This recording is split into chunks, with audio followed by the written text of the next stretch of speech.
Hello, students and families. This is Devin Morgan, Santa Clara Unified's Assistive Technology Specialist, and I wanted to review how to use Bookshare and introduce it to everybody.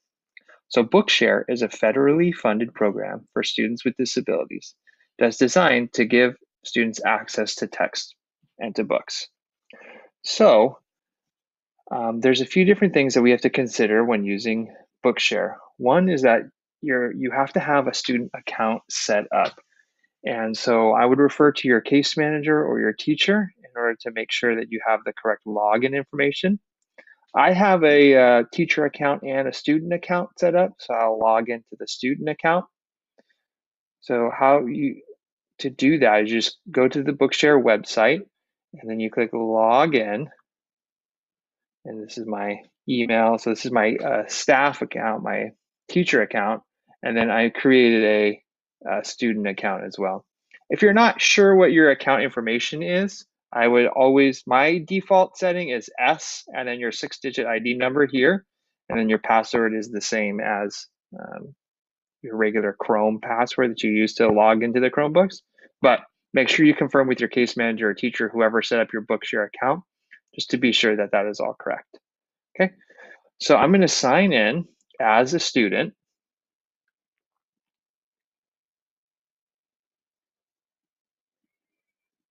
And once I sign in, then I'm available to view books that are assigned to me.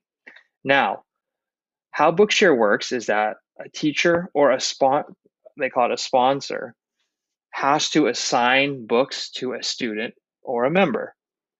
So as you can see, I have a few books here that I was looking at. These are ones that I've previously viewed, okay? So this is on the main screen. If you're ever not sure how to get here, just to come back to here, you just click this My Bookshare, okay? So then you could go here, and there's a few different things I want to talk about. The Help Center is really helpful, so that's a good way to do it if you have any questions. But your teachers or case managers will assign books to you in either one of two ways. They will either assign individual books to you, and those will show up here in your library section under assigned books, or they will add you to a reading list. Now, reading lists are helpful if your teacher has like a number of books, like let's say they have 4 books they want all the students in 5th grade to have access to. So they create a 5th grade reading list, and then they can add a student to that reading list. So those are the two ways that you can have access to books. So if I click under assigned books, and I see I have this one that I haven't really looked at yet, 5 Little Pumpkins. Once you open it once, then it'll show up here on recent books. Okay, now one downside to Bookshare is that you cannot just search for any book and then read it right away. What you can do is in the search bar, you can search for a book that you may want. Let's say I want to look up House on Mango Street. That seems like an interesting book I'd like to read. I can search that just to be sure that it's available. Not every single title is available on Bookshare, but they do have a pretty expansive library.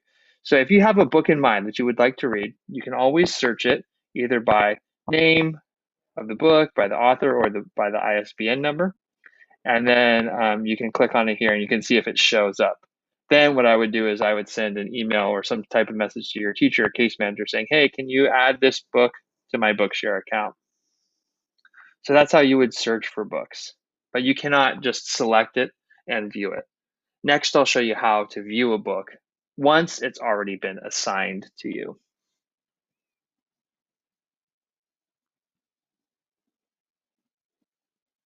So we're back here at my Bookshare, sort of like the launch page. Okay, so let's say if I'm reading this book, A Long Walk to Water, I can click on this book, or I can click over here with Read Now. Okay, so that's probably the best way to do it is if you just click Read Now. If you want to click on the book, you can do that too. It gives a little bit more information on there. And as you can see, it gives a synopsis, things like that. Now there's a few different functions, ways that it will display the text. Daisy with images is the easiest, most common way to do it. And I always click Read Now. You can download it, but sometimes the downloading gets a little complicated because you have to make sure that the file is one that you can open and manipulate easily, and depending on your software and your operating system, doesn't always work out super easily. So I always recommend click read now.